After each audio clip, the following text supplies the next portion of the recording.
विघ्नेश्वराय नमः। बंधुओं, आज मुख्य समस्या है परिवार में कैसे रहा जाए। संयुक्त परिवार व्यवस्था भारत ने ही विश्व को दिया है और वो सूत्र भारत को भी भगवान शिव ने दिया है।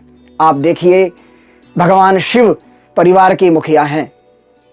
50 वर्ष के पश्चात प्रत्येक व्यक्ति अपने परिवार का लगभग मुखिया बन जाता है और परिवार के मुखिया को चाहिए कि भगवान शिव की तरह अपना जीवन जिए।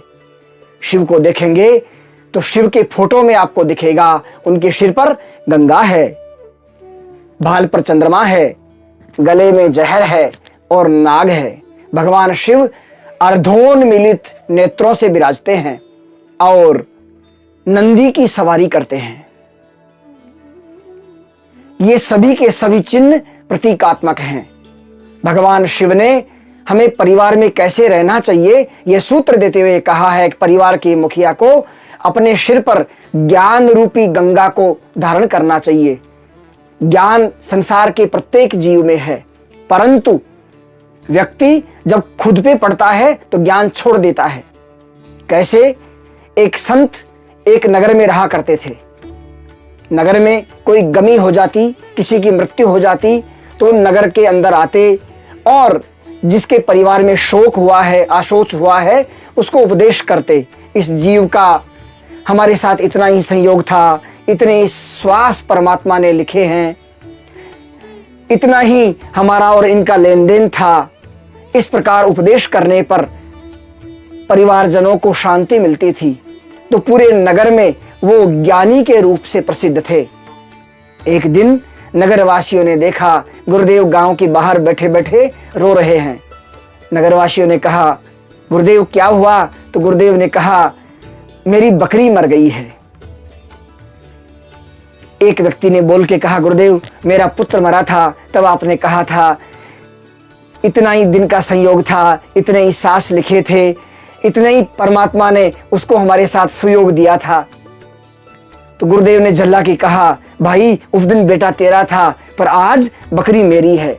जब खुद पे पड़ता है तो ज्ञान छोड़ देता है। परिवार को मुखिया को चाहिए कि ज्ञान सदैव विद्यमान रहने वाला ज्ञान मस्तिष्क में हो।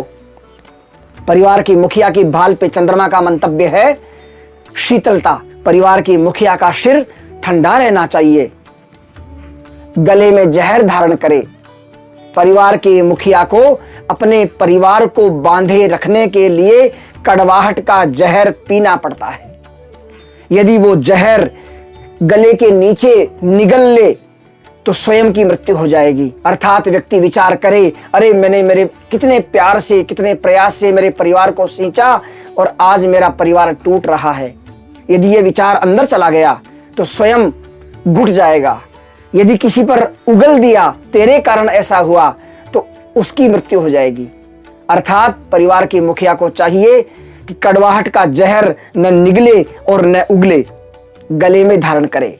शिव के गले में नाग है, वो प्रतीक है काल का। काल के दो अर्थ हैं। काल का पहला अर्थ है समय और काल का दूसरा अर्थ है मृत्यु। जिस व्यक्ति को समय और मृत्यु याद रहती है, अर्थात समय किसी का एक जैसा नहीं रहा और मृत्यु कभी भी आ सकती है, उस व्यक्ति से पाप नहीं होता। परिवार के मुखिया को आंखें आधी मूंदनी चाहिए। इसका मतलब है परिवार का मुखिया परिवार के जनों को कार्य में हस्तक्षेप कम करे और परिवार का मुखिया धर्म पर बैठे। बैल पे बैठने का मतलब नंदी धर्म का प्रतीक है, धर्म पर बैठे। आप ये देखेंगे परिवार का मुखिया धर्म पर बैठता है, परिवार के मुखिया की पत्नी भी धर्म पर बैठ जाएगी तो परिवार डूब जाएगा। भगवान शिव वृषभ पर बैठते हैं तो उनकी पत्नी सिंह पे बैठती है। सिंह प्रतीक है पुरुषार्थ का। अब वो पुरुषार्थ, वो सिंह भगवान शिव के नंदी को, धर्म को खाता है, परंतु उनका तलाक का केस किसी कोर्ट में नहीं गया, क्योंकि भगवान शिव ने सूत्र दिया है पति और पत्नी का जन्म दो अलग अलग परिवारों में होता है। उन परिवारों की मान्यताएं, उन परिवारों की रुचियां, उन परिवारों की इच्छाएं और लिविंग स्टैंडर्ड अलग अलग होता है। मुझे परिवार के मुखिया को अपनी इच्छा रखने का अधिकार है, तो मेरी पत्नी को भी अपनी इच्छा रखने का अधिकार है। हम जब एक दूसरे की इच्छाओं और रुचियों का सम्मान करेंगे तो ही संसार में हमारा सम्मान होगा। भगवान शिव ने यह सूत्र दिया है। फिर थोड़ा आगे चले, भगवान शिव कहते हैं, मुझे देखो, पति और पत्नी उन दोनों के इच्छाएं और रुचियां भिन्न भिन्न है, तो मेरे पुत्रों की इच्छाएं और रुचियां भिन्न क्यों नहीं होगी। शिव के बड़े पुत्र कार्तिकेय, उनका वाहन है मोर, और शिव के दूसरे पुत्र गणपति, उनका वाहन है मूषक, चूहा। अब आप जितने भी विरोधी धर्म हैं वो परिवार में हैं। शिव के गले का नाग गणपति के चूहे को खाता है, कार्तिकेय का मोर वो सांप को खाता है, और जगदम्बा का सिंह नंदी को खाता है। परंतु आपने आज तक किसी भी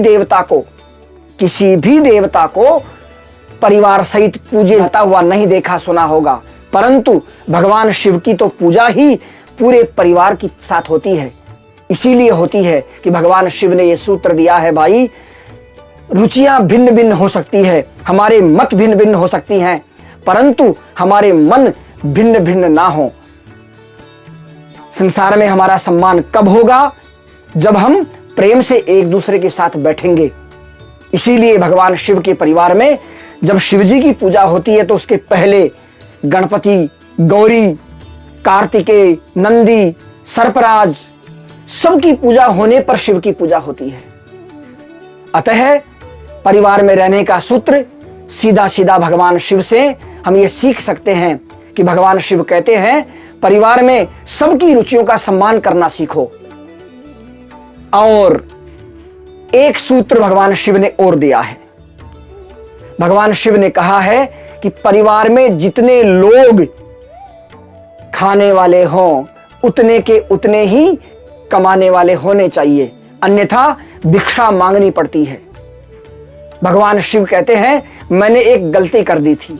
मैंने गलती यह कर दी, मेरे पुत्रों को, मेरे परिवार को कहा, भाई तुम चिंता मत करो, तुम्हारा पिता है अभी तो कमा के देने वाला, तो मेरे सभी पुत्र मेरे यहां भोजन करने के लिए आते हैं।